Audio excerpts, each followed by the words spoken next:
Good morning.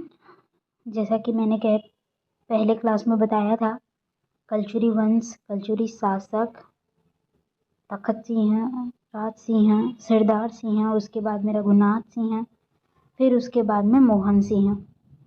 तो मराठा अधीन कलचुरी शासक में प्रथम शासक हैं रघुनाथ सिंह और अंतिम शासक है मोहन सिंह। तो अब क्या होता है, शासन जो है वो मराठों के अधीन चले जाता है, मराठों के हाथ में चले जाता है। तो मराठों के अधीन प्रथम शासक कौन होते हैं? भीमाजी भोसले, जिनके बारे में हमने पहले लेक्चर में देखा है। उनके जमींदारी के बारे में, उनकी 52 जमींदारी थी, उनके बारे में कुछ, जैसे कि यहाँ पर हम लोग देखे हुए हैं कल, ये सब आप लोग देख लेना। आज हम लोग पढ़ेंगे भीमाजी भोसले के, उसके कोई बच्चे नहीं थे, तो उसके बाद जो शासक आते हैं उसके बारे में। तो उसके बाद जो शासक आता है वो चिमड़ाजी भोसले होते हैं। भीमाजी भोसले और आनंदीबाई या फिर उमाबाई या रमाबाई की कोई औलाद नहीं थी, तो वो लोग क्या करते हैं, गोद लेते हैं बच्चा। और ये बच्चा कौन होता है मैं आपको बताती हूँ। इसका एक स्टोरी टाइप से बताती हूँ मैं आप लोगों को। तो जब जानको जी मतलब नागपुर में जिसको शासन मिला था, रघुजी द्वितीय का तीसरा बेटा, जिसको नागपुर का शासन मिला था, उसको जानको जी बोलते हैं। तो जब जानको जी की मृत्यु हो जाती है, तब मुधो जी क्या करते हैं, जिनको चांदा मिला था, मुधो जी क्या करते हैं, नागपुर का राज्य को हड़प लेते हैं और नागपुर का राजा बन जाते हैं। तो मुधो जी के जो अभी हम लोग यहाँ पर देखते हैं कि रघु जी प्रथम जो थी, उसकी 2 पत्नियां थी, सोलाबाई और बालाबाई। तो सोलाबाई के 2 बच्चे थे, मुधो जी और बिम्बाजी। फिर अब मुधो जी के बच्चे थे, वो 3 बच्चे थे। तो उसमें से एक का नाम था रघु जी द्वितीय, दूसरे का नाम था चिमड़ा जी और तीसरे का नाम था व्यंको जी। तो और इसमें से जो रघु जी द्वितीय है ना, उसका बेटा था एक, उसका बेटा नहीं था, बेसिकली उसके बहन का बेटा था, उसका नाम था परसो जी।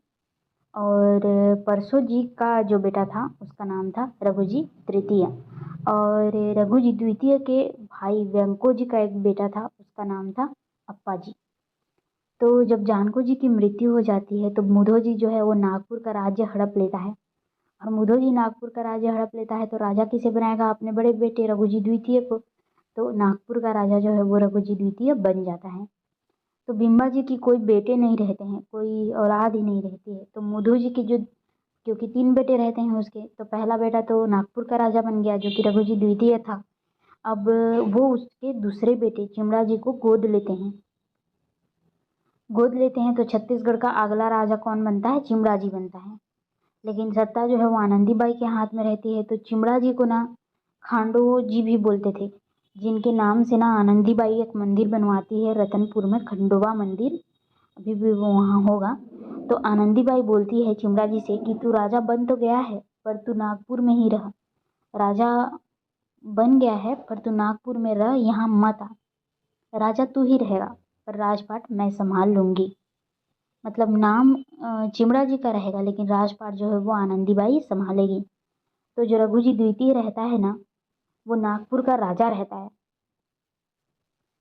तो नागपुर में चिमड़ा जी भी रहता है। तो उसको ना, रघु जी द्वितीय को चिमड़ा जी पर डाउट होता है कि कहीं ये मेरा राजपाट ना हड़प ले करके। तो रघु जी द्वितीय जो है अपने भाई चिमड़ा जी को मरवा देता है। तो इसकी मृत्यु हो जाती है कब? 1788 में ही इसकी मृत्यु हो जाती है। 1787 में बिम्बा जी की मृत्यु होती है। उसके बाद 1788 में चिमड़ा जी की भी मृत्यु हो जाती है। अब रघु जी द्वितीय अपने जो सबसे छोटे भाई रहता है व्यंको जी भोसले, उसका नाम रहता है, उसको बोलता है कि जा तू छत्तीसगढ़ का राजपाट को संभाल ले और वहाँ का राजा बन जा करके। तो वो जाता है, वो छत्तीसगढ़ का राजा बन जाता है। अभी आनंदीबाई है ना, ये याद रखना, अभी आनंदीबाई है। तब व्यंको जी भोसले को छत्तीसगढ़ मतलब जाना नहीं रहता है, यानी कि उसको भी जैसे चिमड़ा जी नागपुर में रहता था, आनंदीबाई राजपाट संभालती थी, वैसे ही इसको भी नागपुर में ही रहना रहता है, इसको जाना नहीं रहता है छत्तीसगढ़। तो ये क्या करता है, सूबेदारी प्रथा शुरू करता है। अब सूबेदारों के थ्रू शासन करूंगा बोलता है, और सूबेदारी प्रथा चालू करता है। तो सूबेदारी प्रथा चालू करने वाला सबसे पहला शासक कौन है? व्यंको जी भोसले। इसका मैं पीडीएफ दिखाती हूँ, ये रहा। वेंकोजी भोसले, जिसका शासनकाल रहता है 1788 से 1811। और ये देखो नागपुर से ही प्रदेश का शासन संभाला, सूबा व्यवस्था लागू किया। अब तो वेंकोजी खुद ना जा करके ना सूबेदार नियुक्त करते हैं नागपुर से और उसको भेजते हैं वहाँ टैक्स वसूलने व राज्य को संभालने के लिए। सूबेदार राजा का प्रतिनिधि होता है, मतलब रहता है उसका, और इसी को सूबेदार को ही सैनिक, असैनिक, दीवानी, फौजदारी सारे अधिकार इसको प्राप्त रहते हैं। ठीक है। और छत्तीसगढ़ में कितने सूबेदार बने? छत्तीसगढ़ में 8 सूबेदार नियुक्त किए गए। बाकी तो हम लोग देखते हैं आगे। तो देखो, इसका सेनापति था रामचंद्र बाग, संबलपुर पर अधिकार प्राप्त किया। जो सिरपुर के गंधेश्वर महादेव मंदिर का जीर्णोद्धार किसने करवाया? परसो जी ने करवाया। नहीं, सॉरी, चिमड़ा जी ने करवाया। इसके टाइम में शासन जो है वो आनंदीबाई के हाथ में ही था। तो अब आगे देखते हैं हम लोग। चौथा जो है वो हमारा, जिसके बारे में मैं बोल रही थी, परसोजी भोसले।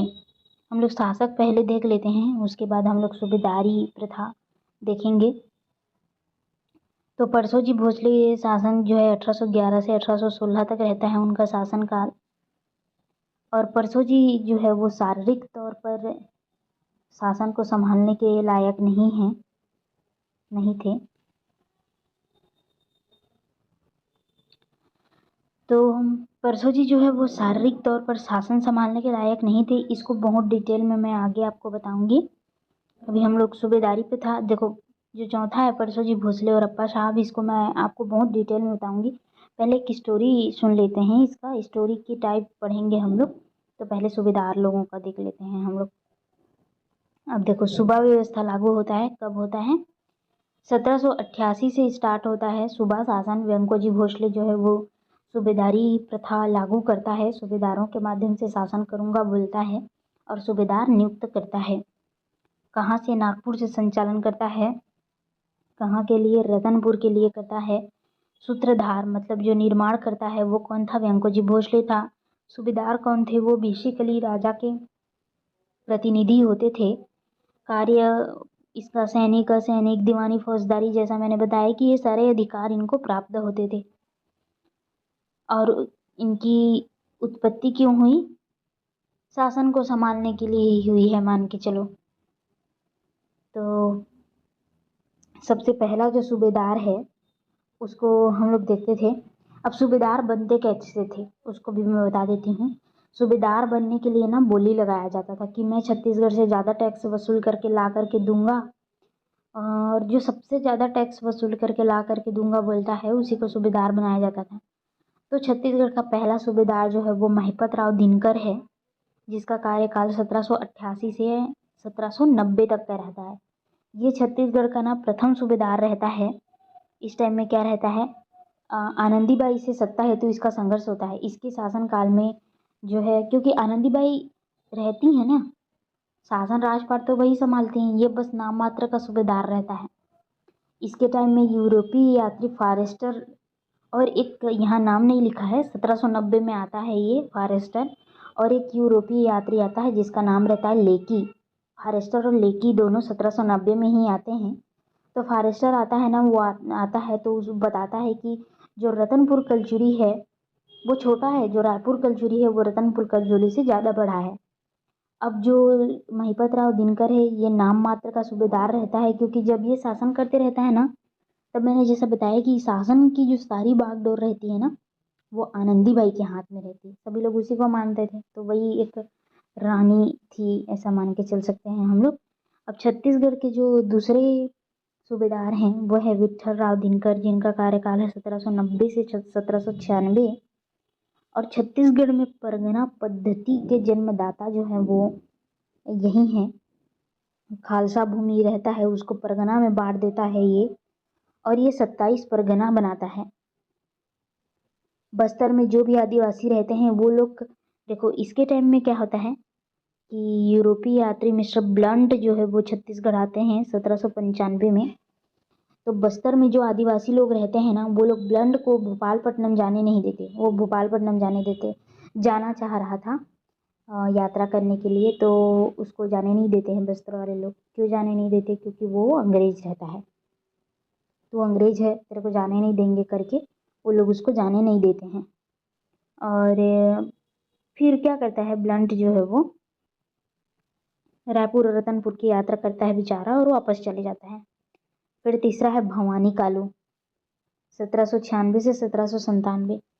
ये सबसे कम समय के लिए यहाँ पर सूबेदार रहता है। जब व्यंको जी इसको सूबेदार नियुक्त करता है तब ये क्या करता है, खुद छत्तीसगढ़ नहीं जाता है। अपने जो व्यंको जी भोसले हैं वो नियुक्त कर रहे थे इसको, तो अपना पद संभालने के लिए ये छत्तीसगढ़ नहीं जाता है, अपना खुद अपने तरफ से एक सूबेदार नियुक्त करके छत्तीसगढ़ इसको उसको भेज देता है। तो व्यंको जी भोसले को जब ये बात पता चलती है तब वो आते हैं और इसको सूबेदार के पद से हटा देते हैं और फिर दूसरा सूबेदार नियुक्त करते हैं। तो चौथा हमारे जो सूबेदार हैं वो हैं केशव गोविंद, 1797 से 1808। ये सबसे अधिक सबसे ज़्यादा समय तक के सूबेदार रहता है। और पिंडारियों का जो आक्रमण होता है ना इसके समय में होता है। पिंडारी किसे कहते हैं? पिंडारी लुटेरे रहते हैं, इसको शिकारी कुत्ता भी कहा जाता है।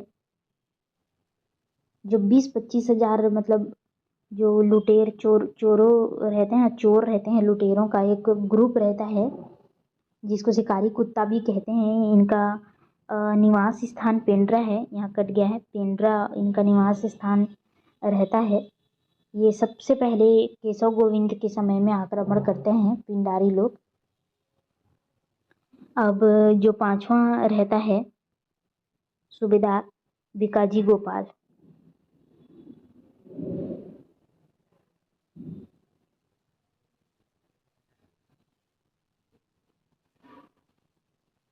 यहाँ हम लोग थोड़ा नंबर के लिए थोड़ा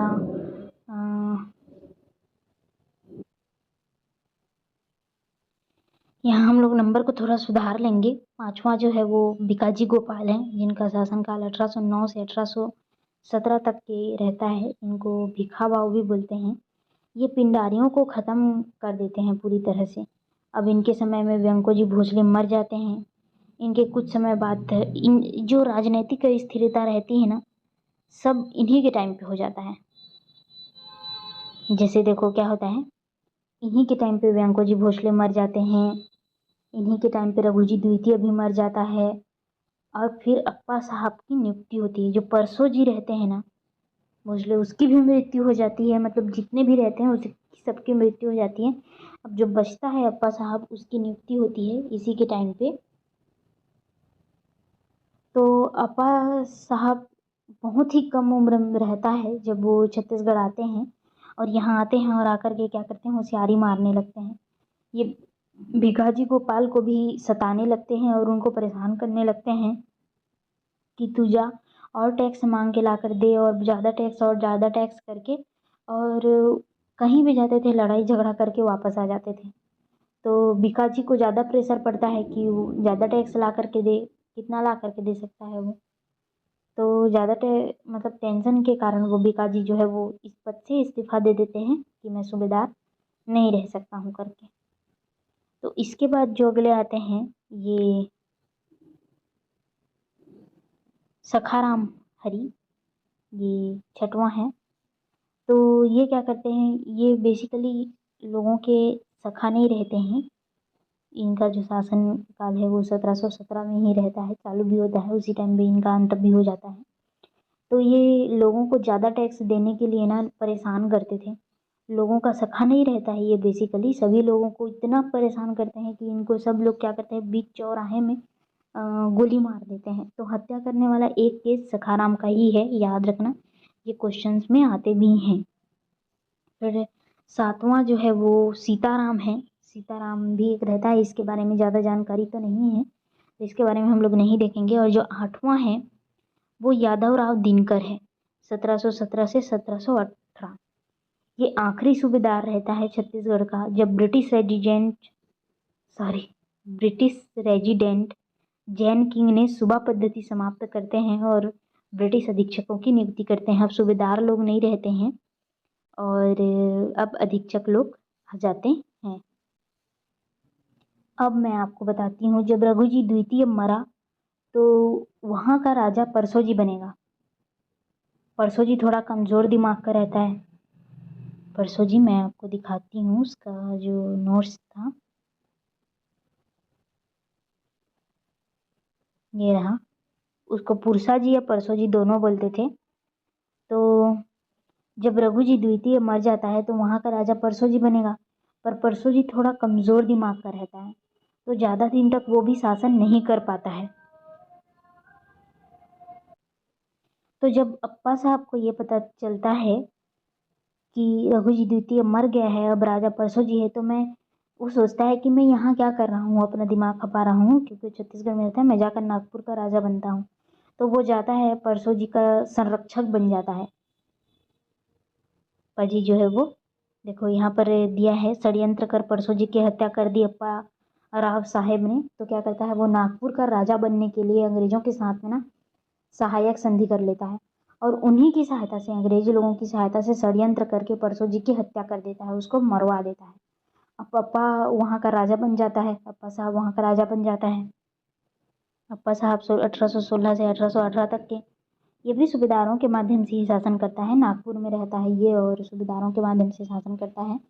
तो जैसे ही अप्पा वहाँ का राजा बनता है तो अब अंग्रेज लोगों के साथ ये सहायक संधि किया रहता है।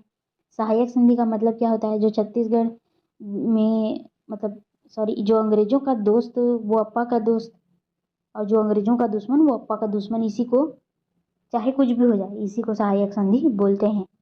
तो अप्पा राजा बनता है तो अंग्रेज लोग हस्तक्षेप ज़्यादा करते हैं, तो यह अप्पा को पसंद नहीं आता है, और अंग्रेज लोगों से ही उसकी लड़ाई हो जाती है, अंग्रेज लोगों से ही लड़ाई कर लेता है और हार भी जाता है। तो अंग्रेज लोग उसको वार्निंग दे करके छोड़ देते हैं कि जा, तेरा पहली बार है, तेरे को हम लोगों ने सहायक संधि करके राजा बनाया है, जा तेरे को एक वार्निंग दे करके छोड़ देते हैं। अब वो चुपचाप रहने वालों में से तो नहीं था, अब चुपचाप नहीं बैठता है वो, अब क्या करता है, पेशवा लोग रहते हैं ना, पेशवा मतलब मराठा ही है वो, तो वो लोग ना अंग्रेजों से लड़ाई युद्ध करने ही वाले रहते हैं, युद्ध शुरू कर रहे होते हैं। तो ये जाता है और इसको ना बेसिकली अप्पा को अंग्रेजों का साथ देना चाहिए था, क्योंकि उनके साथ सहायक संधि पर था ये, पर पेशवा लोगों का साथ देता है और पेशवा लोग हार भी जाते हैं, और इस युद्ध को क्या कहते हैं, सीताबड़ी का युद्ध कहते हैं। तो अब हार जाते हैं, अब तो सोचो अप्पा का क्या हालत होगा। तो अंग्रेज अप्पा को राजा के पद से हटा देते हैं और उसको अरेस्ट कर लेते हैं और उसको जेल ले जाते रहते हैं। तो जहाँ अप्पा जो है क्या करता है, बीच से ही भाग जाता है, और ऐसा भागता है कि वो किसी की पकड़ में ही नहीं आता है। अब नागपुर को संभालने के लिए कोई नहीं रहता है, तब आता है रघुजी तृतीय। रघुजी तृतीय मैंने बताया था आपको, ये क्या रहता है, परसो जी का उसका बेटा रहता है। तो अब आगे देखते हैं हम लोग।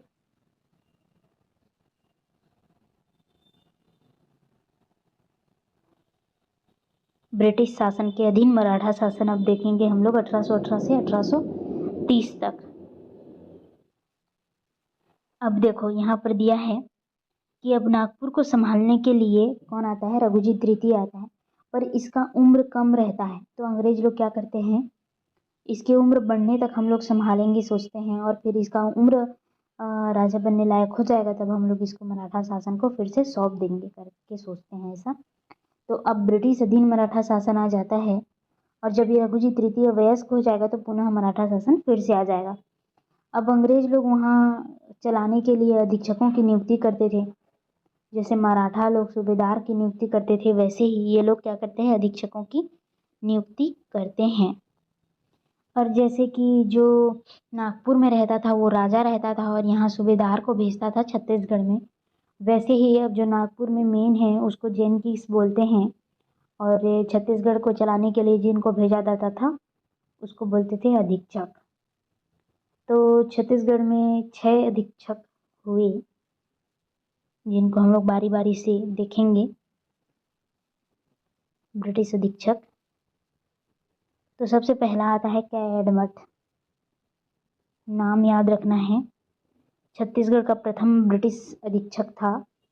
इसके समय में डोंगरगढ़ का विद्रोह होता है, अप्पा साहब जो भाग गया रहता है उसके कुछ आदमी लोग विद्रोह कर देते हैं, जिसका दमन करने के लिए ये एडवर्ड जो है खैरागढ़ के जमींदार टिकैत राय की हेल्प लेता है और दमन को समाप्त करने के बाद जो है डोंगरगढ़ की जमींदारी खैरागढ़ को ये दे देता है।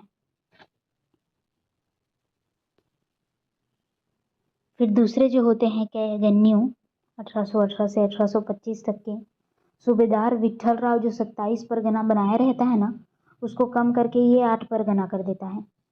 ये रायपुर को राजधानी बनाता है पहले इसके समय में, बाकी समय में रतनपुर राजधानी था। ये सबसे पहले रायपुर को 1818 में परिवर्तन कर रतनपुर को परिवर्तन कर रायपुर राजधानी बनाता है और बाद में एक और परगना ऐड कर देता है। तो हम लोग पहले देखते हैं कि 8 परगना कौन कौन सा रहता है। रतनपुर, रायपुर जो सबसे बड़ा रहता है, धमतरी, दुर्ग, धमधा, नवागढ़, राजहरा जो सबसे छोटा रहता है, खरौद, और फिर बाद में 9वां एक ऐड कर देता है बालोद को।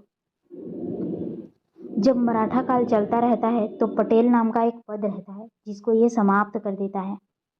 ये देखो दिया है। और गौटिया पद भी रहता है जिसको बनाए रखता है और ये लगान वसूलने के लिए 3 किस्त बना देता है। शासन विद्रोह में अब देखते हैं हम लोग, ये देखो भू राजस्व लगान 3 किस्तों में देने का प्रावधान किया। पंड्या नामक अधिकारी की भी नियुक्ति करता है। वस्तु विनिमय के स्थान पर मुद्रा विनिमय को बढ़ावा देता है। अब अभिमन्यु के शासन काल में हुए कुछ प्रमुख विद्रोह ये अब पढ़ लेना, जिसमें 1819 में सोना खान का विद्रोह होता है। शासन विद्रोह में राम राय सोना खान विद्रोह ये हट्टा कट्टा आदमी था जो खालसा जमीन को अपने में मिलाने की कोशिश करता था और कुछ जमीन को मिला भी लेता है। खालसा क्षेत्र वाले लोग टैक्स राजा को देते थे, लेकिन डर के मारे इसी को दे देते थे। तो अभी अभिमन्यु को पता चलता है तो वो राम राय के ऊपर रोक लगाता है, पर ये मत कर वरना हम तेरे को भी जिम्मेदारी तेरे से वापस ले लेंगे करके, पर वो नहीं मानता है। तो ये कुछ विद्रोह हैं, इसको आप पढ़ लेना।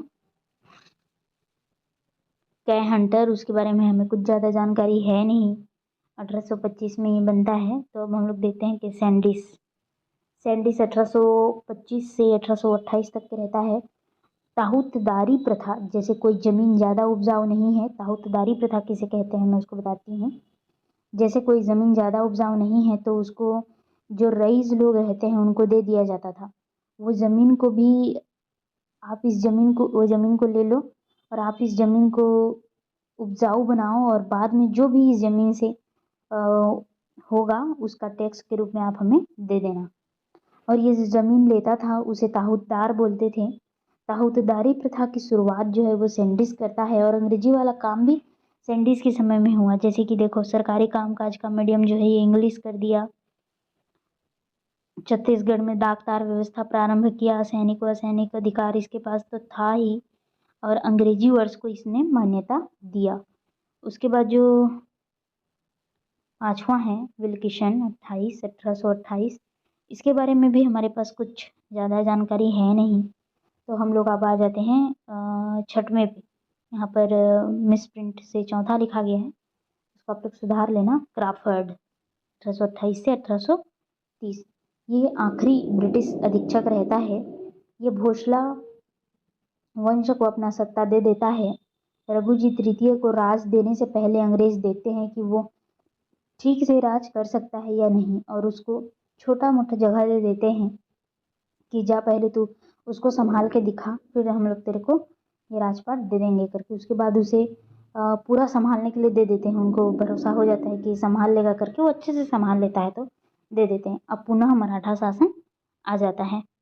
तो हम लोग आज थोड़ा सा और देख लेते हैं, उसके बाद आगे देखेंगे। अब छत्तीसगढ़ में राज करने के लिए जिलेदारों का नियुक्त किया जाता है।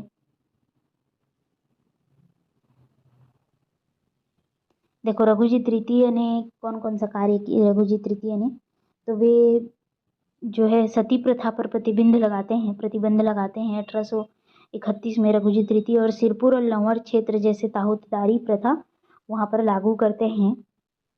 तो अब जिलेदारों के माध्यम से शासन होगा। तो कुछ प्रमुख जिलेदार हैं कृष्णराव अप्पा छत्तीसगढ़ में प्रथम जिलेदार अमृतराव अप्पा।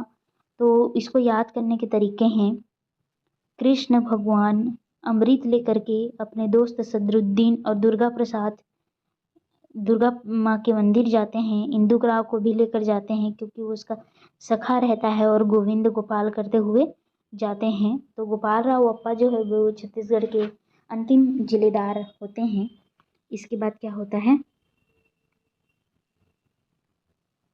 ये फिर से आ गया।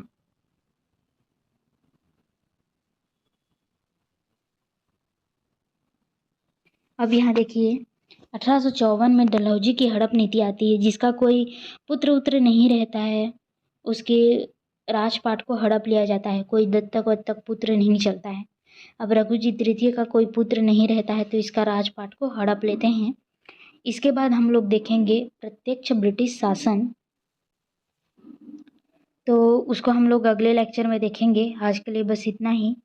अगर आपको कुछ डाउट्स हो तो प्लीज़ कमेंट सेक्शन में कमेंट करके पूछिएगा, और कुछ सजेशन भी देना हो तो प्लीज़ कमेंट सेक्शन में दीजिएगा।